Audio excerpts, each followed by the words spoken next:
Okay, Cnmr is a lot more simple than Hnmr. So if you got through that Hnmr stuff, great. Cnmr is way easier.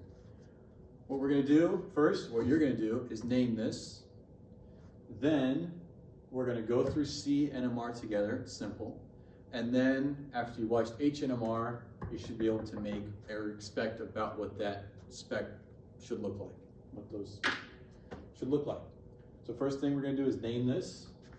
Identify longest carbon chain, 1, 2, 3, 4, 5. Maximize the number of substituents I have. So my root should be, because it's an alkane, pentane, 2 substituent groups. They're in the same position, left or right or left. In the 2 and 4 position. So the name of this should be 2, 4, dimethyl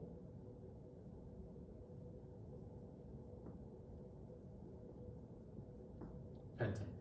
2,4-dimethyl pentane. All right, first step in Cnmr, same as Hnmr. Identify chemically unique, and in this case, carbons. Okay, C for carbon, H for hydrogen. First thing we do is identify chemically unique carbons. You should be able to do that. Look at this molecule and identify chemically unique carbons. Hopefully you see that this carbon here, these other 3, are all exactly the same. They all have the same bonding pattern. Okay? I have a line of symmetry right down the middle, and all of these are the same. I can rotate across this bond here and flip these, they're in the same position. They both go carbon, 2 carbons, and then I have an isopropyl group. Carbon, 2 carbons, isopropyl group. Carbon, 2 carbons, isopropyl group. Carbon, 2 carbons, isopropyl group. They're all the same. The more practice you get, a little easier to get, just like anything else. Line of symmetry down the middle.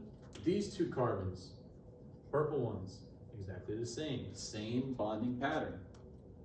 And lastly, our carbon right in the middle, our green carbon, will have its own signal. So we should expect there to be, because there are 3 chemically unique carbons, you throw this in a Cnmr spectroscoper, I think.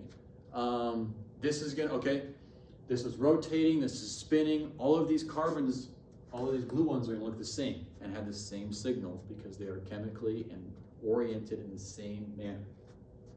Same with the purple, relative to each other. So it's only going to pick up 3 different signals.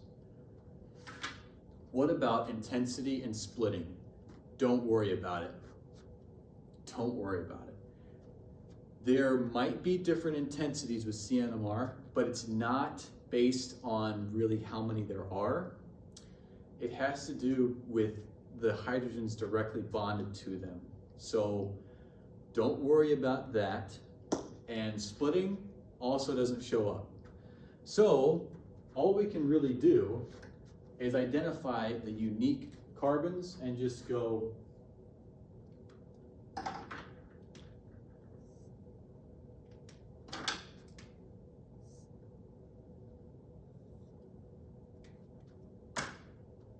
that's basically it. Now, again, the left and right, the wave number is going to be dependent on functional groups and rules that we might not have to know. We're going to see. But that would be the final step if necessary. Basically it. Identifying unique carbons. That's it. Hnmr is way more interesting, I think, and I actually think it's a really good way to practice.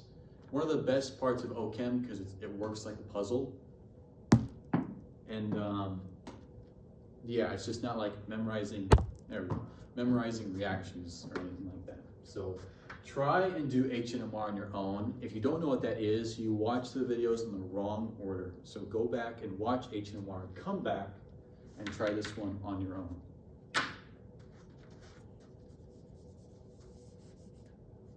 First step, identify unique hydrogens. Hopefully, saw that all of these are the same.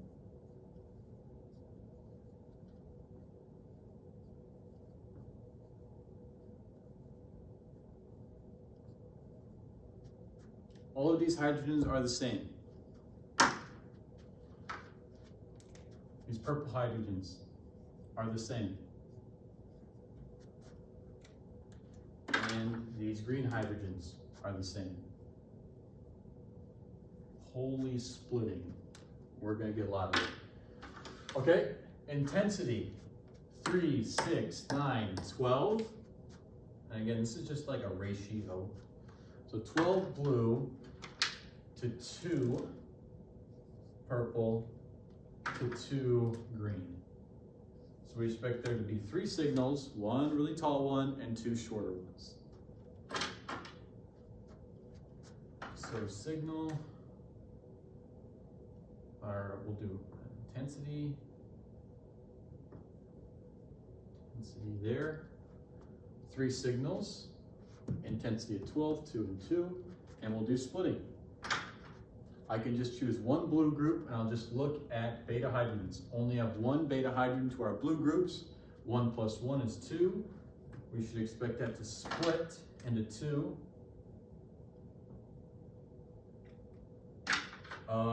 Purple. 1, 2, 3 beta carbons. 1, 2, 3, 4, 5, 6, 7, 8 beta hydrogens. 8 plus 1 is 9. This is going to split into 9. And then we'll look at our green. 2 beta carbons right there and right there. 2 beta hydrogens total. 2 plus 1 is 3. We should expect this to be split into 3. And again, the left and right doesn't matter right now for us. So if you had your spec graph look something like intense signal split into 2, smaller signal here, only 1/6 of the height. 1, 2, 3, 4, 5, 6, 7, 8, 9. And then another short one, but split into 3, something like that. These 3 signals in some orientation should be the expected Cnmr for that molecule. I'll have a better understanding hopefully this week. I'll talk to Dr. Andrews about what we should know spectroscopy-wise, but it is, at least looking over ACS materials, pretty heavy. And I know it's something that's usually only really covered in lab and OChem. So hopefully this helps. Hopefully it is needed to some degree. And it is, I think, one of the more enjoyable parts of OChem because it is basically just a big puzzle. All right.